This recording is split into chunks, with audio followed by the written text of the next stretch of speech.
Warning, the review you are about to watch will contain spoilers wherever necessary for educational or entertaining purposes. Click away now if you don't wish to be spoiled. I can't do this all on my own. No, I know I'm no Superman. I'm no Superman. Hello friends, my name is the Dyslexic Cosplayer, and it's time that we take a look at Misfits. Today we're looking at episode 2. After a recap, we find the gang out doing more of their community service work, in this case picking up trash, only to discover the Wild Naked Man, who turns out to be Nathan's guy that lives with his mom. So, yeah, that got weird in a hurry, especially when he has to try and go talk to his mom about it. All the more awkward by the fact that she kicked him out in episode 1 and he's been living homeless in the community center pretty much ever since. But during one of their other community service projects, helping out with a bunch of retirees, Nathan ends up meeting the love of his life, or of his penis for the next 30 seconds. She says her name is Ruth. But no time for that, it looks like somebody knows what they did. How ominous. Which has Nathan on edge as he hears somebody sneaking around the community center at night after everyone's left. But it turns out to only be Ruth. And running into each other again after hours at the community center leads to an evening of wild debauchery.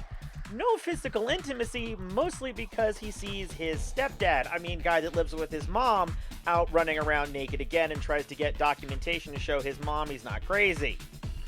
No, you're just the kind of crazy that will break into your old house and assault your stepdad, guy that lives with your mom, because he happens to be there and you're convinced that he's some sort of weird pervert.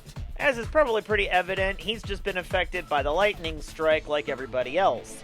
So when he sees a dog, he instantly begins acting like a Jack Russell Terrier. That's kind of a superpower, I guess. Things don't go so good talking to his mom about it, though offering that he can't be entered in dog show competitions probably didn't help matters. In a moment of vulnerability, he goes over to Ruth looking for comfort, since she's pretty much the only person he can talk to, and offers Nathan the obvious question: do you want your mom to be alone forever, or can you learn to accept the fact that she has a new husband and he's your stepdad?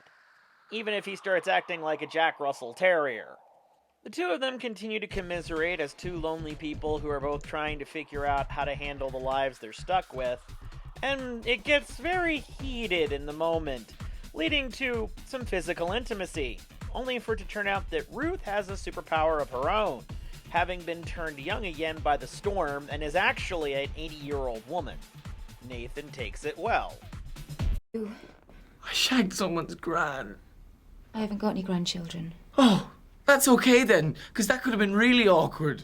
And proceeds to hastily make his escape, even as Ruth says she feels that something's wrong with her at the moment.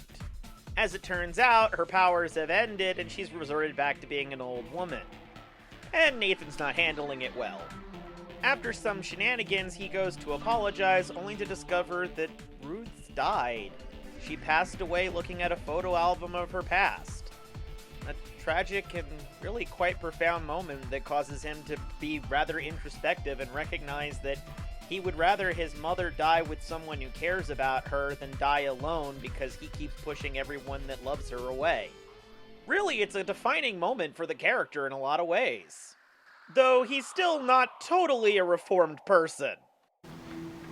If you ever hurt her, I'll take you up the vets and have you put down. Wow, that got dark. And the rest of the episode can pretty much qualify as realizing that having superpowers kinda sucks. Alicia is almost assaulted by a police officer after he comes into contact with her and her powers affect him. Kelly inadvertently reveals to the group that Nate slept with Ruth by reading his mind and blurting it out, which obviously leaves Nate very unamused. And Simon ends up using his powers to try and catch whoever left the note for the group, so they can find out who it is that seems to know what they're doing. Unfortunately, that didn't quite go according to plan and ends up spying on the girls as they get changed. I swear he's a good character, but the Ramsay Bolton energy is strong in Season 1. And based on the next note left for them, it's pretty clear that this person knows the group killed their old social worker. But who could it be? Perhaps it's their new social worker that's been giving them dirty looks and has been messaging Simon on an anonymous chat room because he can't find a connection in the group and is looking for online connections. Also, buddy, first rule of the internet, do not use your real name as your online handle. That is a terrible plan. But yeah, that's the end of the episode. For an episode follow-up, it does a pretty good job of establishing the formula we're going to be working with the rest of the series. Mainly Monster of the Week type shenanigans mixed with personal drama from each member of the group. And it's here we get a wonderful showcase of Robert Sheeran's amazing talent that we'll see throughout the rest of the series. Is he Dad? She's stealing your pension! Oh! No, he's fine. Absolutely classic. Plus, I think the episode dynamic he has with Ruth is a really interesting one and helps him grow as a character. Speaking of, I think the superpowers demonstrated by these one-off characters are kind of mirrors of each other while being very alike. Once again, a superpower based in a key element of that particular character. In this case, remembering one's youth and wishing they could return to it, physically while retaining one's mental age. As we all get older, this isn't uncommon, but seldom do we have such a obvious opportunity to actually make good on that. Much like Nathan's stepdad, who becomes more animalistic, remembering his favorite Jack Russell Terrier from his childhood. Likewise remembering that youthful innocence and boundless energy. We don't get any especially interesting physical manifestations of their powers, but still, pretty solid choices, especially for the second episode, to try and show off how extreme or banal some of these superpowers are capable of being throughout the rest of the series. I think we'll hold off on talking about one of the main cast for the next episode, since that one provides a lot more material to work with and discuss. But yeah, all in all, great episode. I don't know if it's especially worth watching in isolation, but in the overarching storyline for the season, it's a pretty useful one and I think is well worth including if you're going to watch the whole series. I hope you found this review informative, entertaining, but above all, educational. Onwards to episode 3. What can you expect from episode 3? Well, we get grave robbing, car theft, and just a little bit of hair falling out. I'll hope you'll all join me for that. Until next time, friends. Hey friends, I hope you enjoyed the review almost as much as I enjoyed making it.